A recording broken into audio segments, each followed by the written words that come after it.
Welcome to G3 TV, where African stories come to life. Don't forget to subscribe and comment where you're watching from. The marketplace of Okiroko had a soul of its own. It did not sleep, not really. Even when the last of the traders rolled up their raffia mats and the drums had quieted for the night, something still breathed beneath the dust and stones. The early morning fog often arrived before the sun, curling like old spirits around the wooden stalls, whispering secrets into cracked calabashes and empty mortar bowls. Women swept the path with slow, rhythmic strokes, not always to clean, but sometimes to keep the spirits moving along, never settling. In the far corner of the market, where the oldest udon tree grew, its limbs bent with age and silence, sat the food seller they called Mama Sobe. Nobody remembered when she had first appeared. Some said she had always been there, like the tree itself, older than the stalls and the road that led to the river. She sold food wrapped in banana leaves, steaming hot even before the fires in the rest of the market had been lit. Yam pottage with snail. Jollof rice that carried a faint scent of alligator pepper.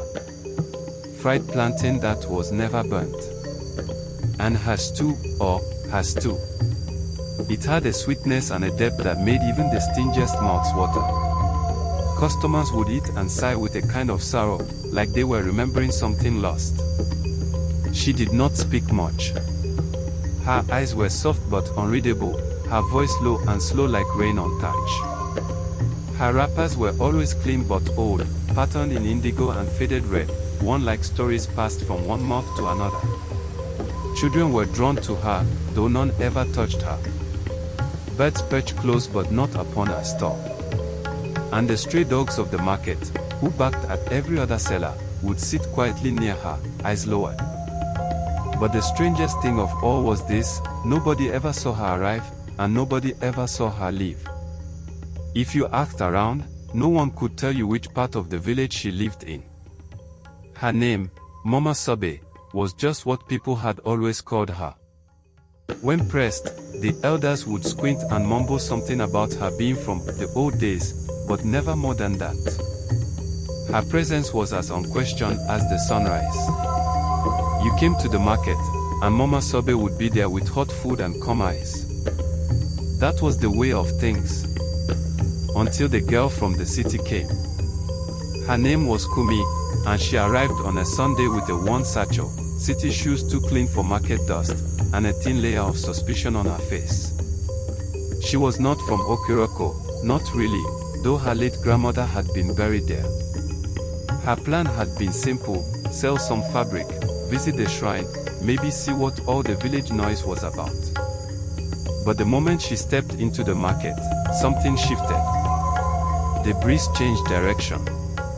A crow called thrice and flew low over the stalls. And in the far corner, beneath the old udon tree, Mama Sobe looked up and watched her walk. Kumi felt it, though she didn't understand it yet. She walked past fruit sellers, past the meat stands, and stopped in front of Mama Sobe's stall without knowing why. The stew was already ready. The rice still steaming. Mama Sobe said nothing. She simply gestured to the wooden stool beside her. Kumi hesitated. Something about the woman's face, though calm, stirred a part of her memory she had never used. But she sat. And she ate. Each bite slowed her down. The world blurred. She felt warmth rise in her bones, and a stillness wrap around her chest. For a moment, she forgot she had left the city. She forgot the noise and anger she had carried for years. She finished the meal and sat still, trying to recall a lullaby her grandmother once hummed. "You taste like memory," Kumi whispered. Mama Sobe smiled but said nothing. The next morning, Kumi returned. And the morning after that. She began asking questions. Where did Mama Sobe live? Who brought her supplies? Who cooked the food? No one knew. "She's just there," said the beet seller. "Always has been," said the butcher, scratching his neck. "No one dares follow her," murmured the old basket weaver. She leaves before the cock crows. We've tried, but the trail disappears. That night, Kumi sat awake in her grandmother's hut, the stew still lingering in her mouth, both sweet and disturbing. Something about the woman had burrowed into her thoughts. It wasn't just the food. It was the silence. The way the fire near her stall never smoked. The way her shadow didn't quite move with the sun. So Kumi made a decision. She would watch Mama Sobe that night. She would follow her if she could. She would learn. What she didn't know, what no one had dared to know, was that Mama Sobe had once been followed. And that was how a young boy lost his voice for 7 days. That was how one woman's hair turned white overnight. But Kumi, city-bred and skeptical, had not heard those warnings properly. Or she had ignored them, the way thunder sometimes ignores prayers. And so she waited. Eyes wide. Breath shallow. And when the market slept, and the moon rose behind the Udon tree, she saw Mama Sobe stand. Not walk. Stand. And then vanish into the mist like breath on glass.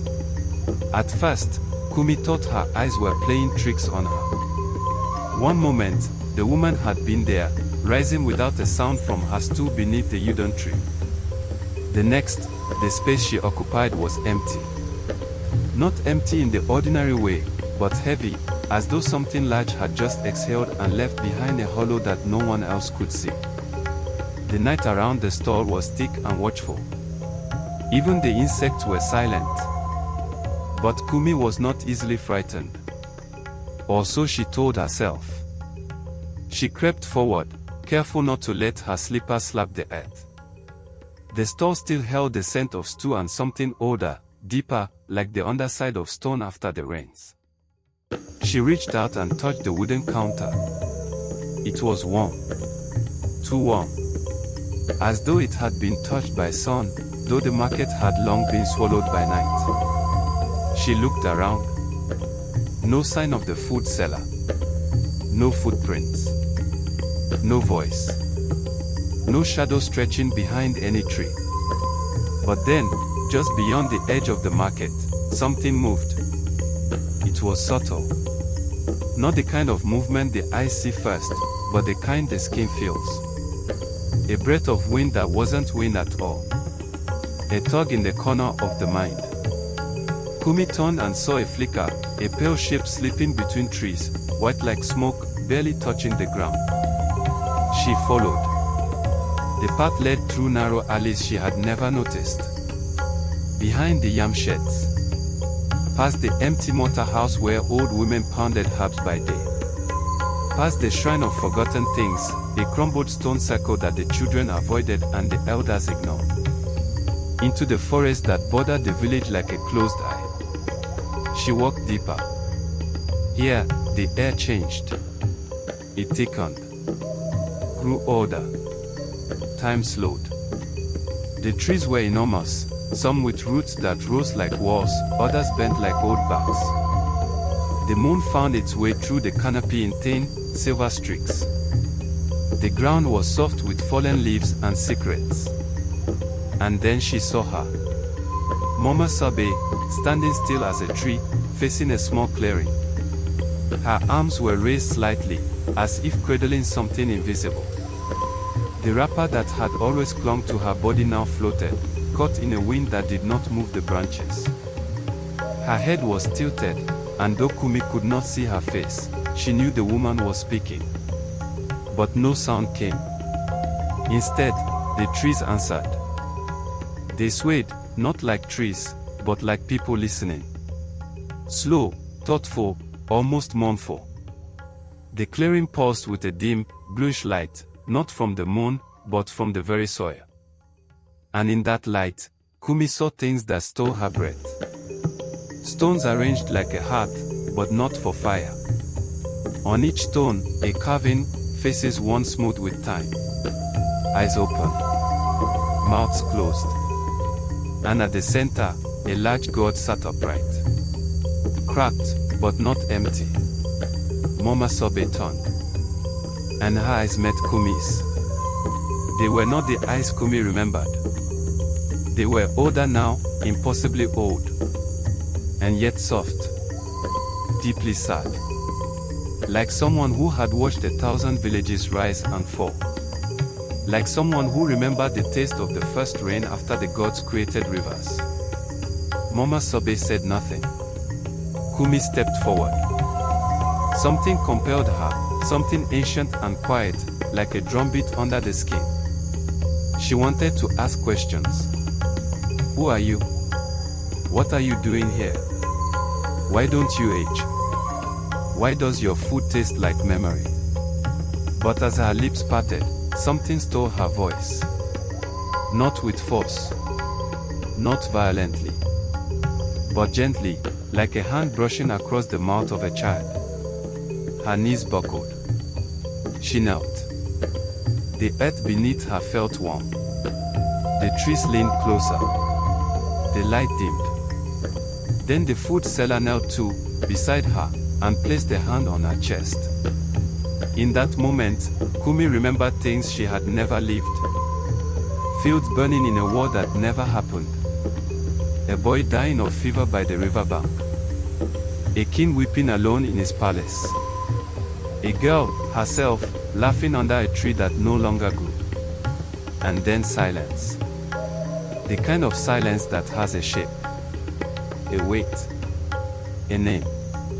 And then she was awake. Back in the market. Dawn rising, soft and pink. She was lying beneath the Udon tree, curled like a child. The market women were arriving, clucking their tongues. One offered her water. Another muttered prayers under her breath. No one asked how she got there. No one mentioned the forest. But they watched her differently now. Mama Sobe was at her stall, as though she had never moved. The same warm food, the same calm face. But when Kumi met her eyes, she saw recognition. Not just of the night before, but of everything. As if the food seller knew now that Kumi had seen too much. Or maybe just enough. Kumi stood, brushed the dust from her wrapper, and walked home. She didn't return to the market for 3 days. When she did, Mama Sobe greeted her with silence, the kind that sits beside you and waits. She gave her a bowl of yam pottage. Kumi ate it slowly, as though each bite might vanish if she wasn't careful. The flavors were the same, but the feeling was different. Something had changed in her. That night, her dreams were strange. She saw her grandmother sitting beside the old Udon tree, weaving a basket made of light. She saw birds without feathers singing in forgotten tongues. She saw Mama Sobe as a young woman, walking through an empty village, placing bowls of food beside graves. She woke with a tear on her cheek. She tried to write it down, but the ink would not touch the page. And outside, the wind carried a soft smell of stew and sorrow. The moon in Ojo Market had a habit of returning to the same spot in the sky, as if it too was waiting to see what would become of Mama Sobe and the whispers that now walked behind her name. By the time Kumi returned to her normal routines, things in the village had shifted. Not loudly, not all at once, but like a bow placed on a slanted mat, slowly sliding, inch by quiet inch, toward a place it was never meant to rest. People still came to buy food from Mama Sobe. They still praised her cooking, still called her Mama with the same affection. But they didn't linger anymore. They took their bowls and left quickly, avoiding her eyes. Conversations around her stall became clipped, almost rehearsed. Some even began to avoid walking past her after dusk, choosing the longer path that looped around the shrine of Obertola instead. And no one, not even the oldest, most forgetful Baba, could recall ever seeing her fall sick, or laugh, or sleep. They only remembered the food. Delicious, yes. Comforting, always. But now something else lingered on the tongue when they tasted it, like the memory of a funeral they couldn't place. a sorrow that didn't belong to them. Mothers began to whisper to their children, "Don't stare too long at Mama Sabe. She's older than she looks." And in a village that had known every birth, every burial, every wandering spirit, a slow truth began to coil itself into the heart of the market. Nobody knew where she came from. And nobody could remember the year she first arrived. Kumi watched all this in silence. She tried, more than once, to speak with Mama Sabe again. Not about the food. Not about the clearing in the woods. But about time. About memory. About that strange breathlessness that had come over her the night she followed the food seller beyond the stalls. Each time she opened her mouth, Mama Sabe would only smile, a soft, aching smile that held no joy. And then she would offer her food. And Kumi, unable to resist the warmth of it, would eat and forget her questions.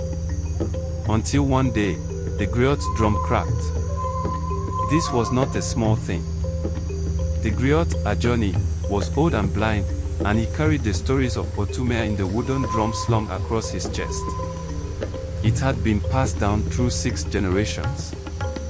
No one remembered the last time it had been silent. But that morning, as he stepped into the square to recite the tale of the river maiden who turned into mist, a loud snap echoed through the air. The drum skin split clean down the center. And with it, Ajoni collapsed. He did not die. But he did not wake. Kumi knew, without knowing how, that the story had broken because something behind it had shifted. Something old was trying to speak. That night, she returned to the market. She found Mama Sabe closing her store, folding her clothes, packing her bowls. The uden tree above her stirred though no breeze moved. Kumi stepped forward, voice trembling. "You're not meant to be here." Mama Sabe looked up. "No," she said. Her voice was like forgotten water, deep, still, echoing with things lost. "But I stayed." "Why?" Mama Sabe turned and sat, motioning to the ground beside her. Kumi obeyed. In the moonlight, the food seller seemed less solid.